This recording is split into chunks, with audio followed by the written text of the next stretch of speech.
Okay, today we are going to discuss on Fobrenius Theorem.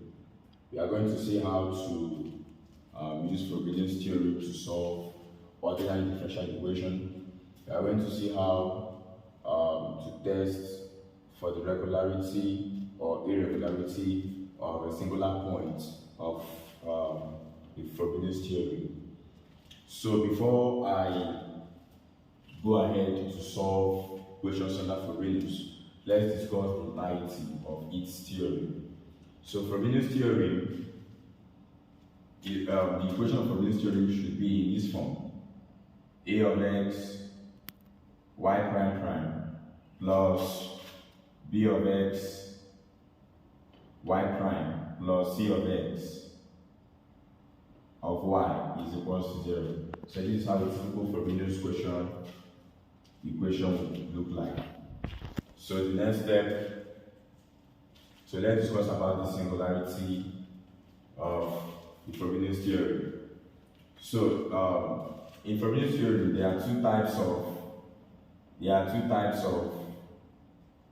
singular points. There are two types of singular points. One, regular singular points.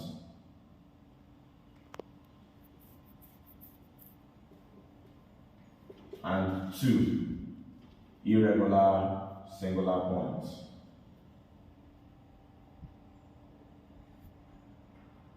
So irregular singular points. As you solve further, I will explain to you what I mean by regular singular points and of course irregular singular points.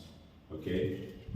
So when you if a question is being asked that you should test you should determine the regularity or irregularity of a singular point, the first step you have to do is first divide from the equation, divide the whole thing by the coefficient of your y prime prime.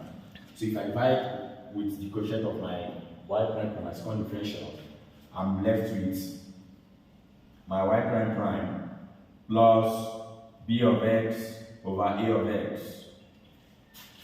y prime plus c of x over a of x, y is equal to 0. So the first step is to divide by the coefficient of your y prime prime, and this is what you have. Then the next step is to bring out the coefficients of our y prime and of our y. So we have, let's see that capital P of x equals the coefficient of this y prime, and of course the coefficient of this y prime is b of x over a of x. Okay, then let q of x equals c of x over a of x. Okay, so this is the first step you have to do in order to test the regularity or irregularity of a singular point. Divide and let the coefficient be equal to some function p, and let the coefficient of y be equal to some function q. So when you've analyzed the coefficients of each of them, the next thing you're going to do is assume that either of them or one of them is not analytic. Okay, you have to assume that either of them or one of them is not analytic. What do I mean by either of them or one of them is not analytic is that assume that either or one of them, that is p of x is equal to infinity, or q of x is equal to infinity. So the first step you have to do is to analyze the solution, to assume that either your q of x or both of them as well, or your q of x is equal to infinity. So assume this, and if this is being assumed this way, it means that it is not analytic. So first step is to assume that either this or both of them are not analytic. Okay, so what do I mean by they are not analytic? That means they are equal to infinity. So when you have successfully assumed that either of them is not analytic, the next step you have to take is to let your capital, your small letter p of x equals your x minus a. So okay, let me use x naught, x minus x naught of b of x over a of x, and of course b of x over a of x is the capital P of x. So you have to assume that p of x is equals to this, and small letter p of x is equals to x minus x naught squared q of x. So when you are done with this first one, the next step is to assume that your is to let a small p of x equals this multiplied by your capital P of x, and of course to let this multiply your capital Q of x. So when you've gotten this, the primary aim of this one is to check if it is regular or irregular. Okay, when you've gotten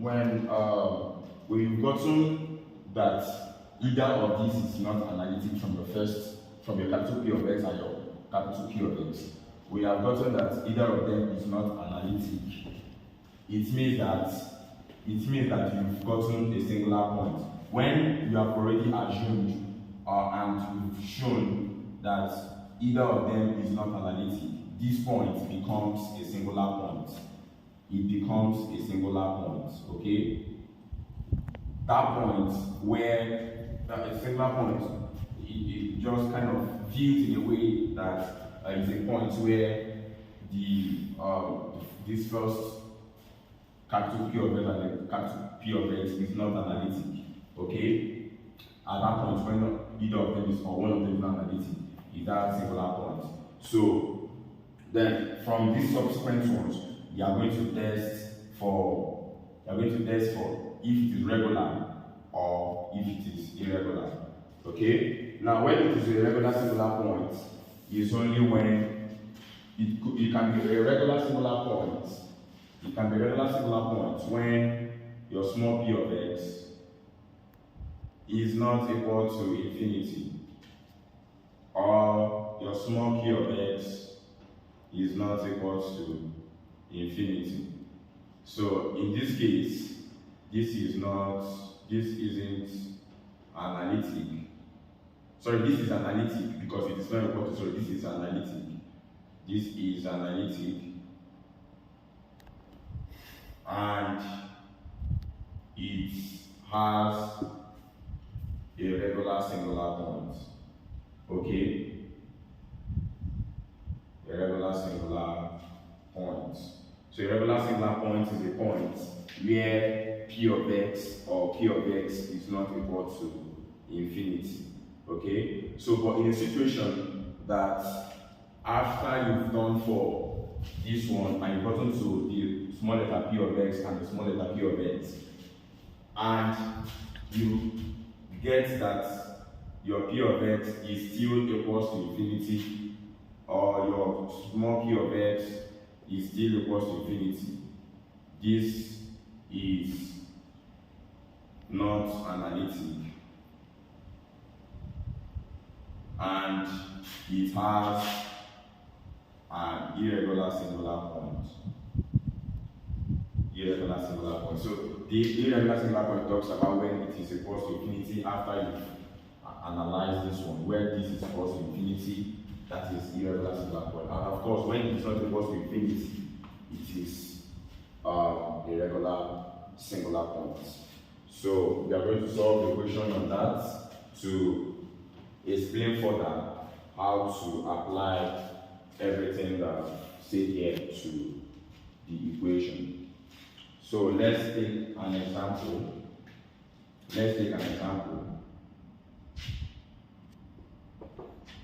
So let's say find the regular. The question says find the regular singular point.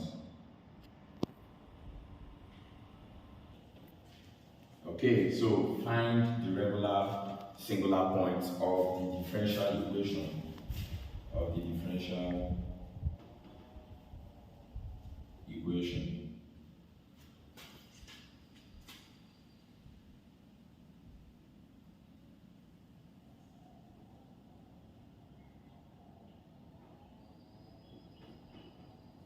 Two x squared y prime plus 3x y prime plus x squared minus 4y is equals to 0. So we have to determine the regular singular points of the differential equation. Solution. The first step you have to do is to divide. Let's follow everything here sequentially. Is to divide by the coefficient of your y prime prime. So if I should divide by the coefficient of my y prime prime, I'm left with y prime prime plus 3x y prime over 2x squared plus x squared minus 4 over 2x squared y is equals to 0. So dividing further, I'm left with y prime prime plus 3 over 2x y prime plus x squared minus 4 divided by 2x squared y is equals to 0. Okay, so from here, the next step is to let the capital P of x equals the coefficient of our y prime, and let the capital P of x equals the coefficient of our y. So if we should do that, we are left with P of x. We are left with P of x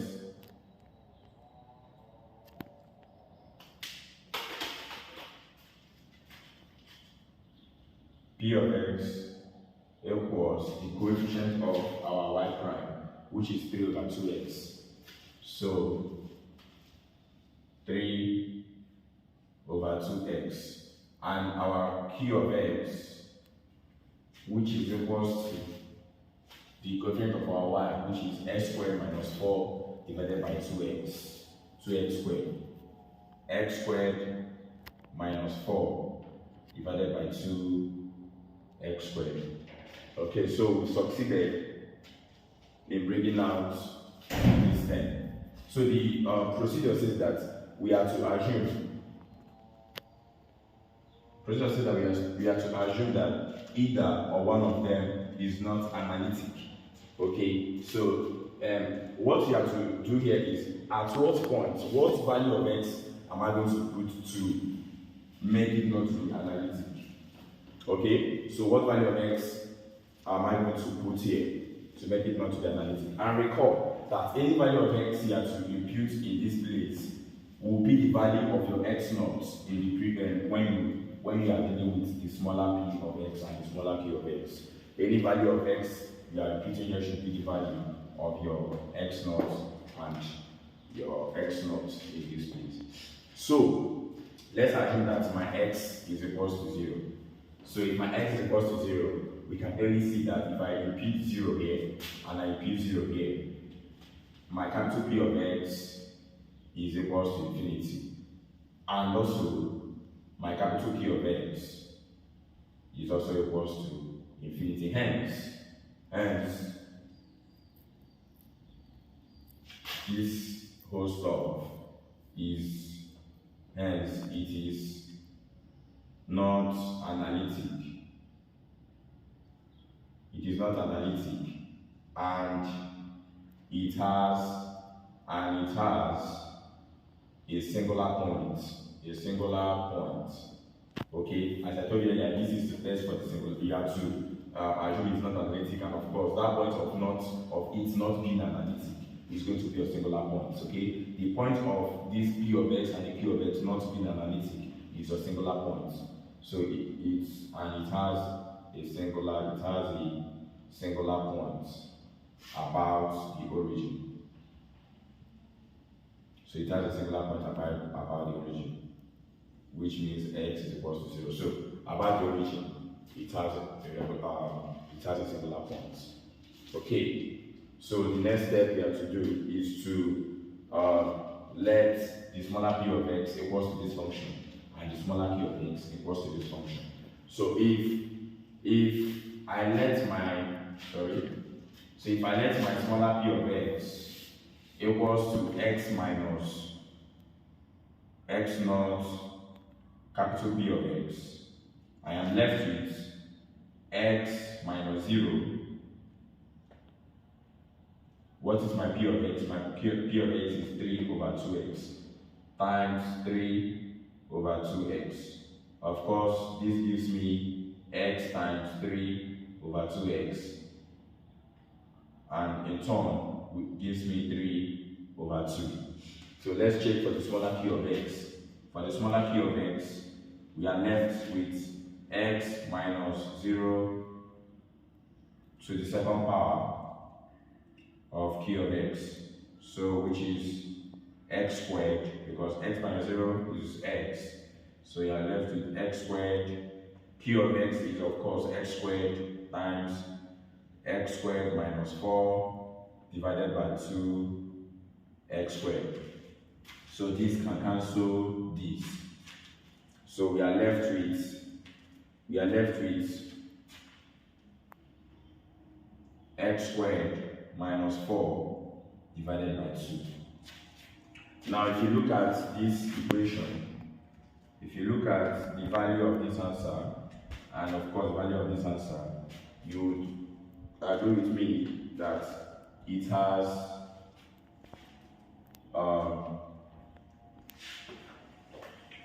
irregular singular points. Okay, so we are done with here. So let's move on to here. So they say if p of x is not equal to infinity, or p of x is not equal to infinity, it means that it is analytic, and of course it has irregular singular points. So do we agree with this? Because this is from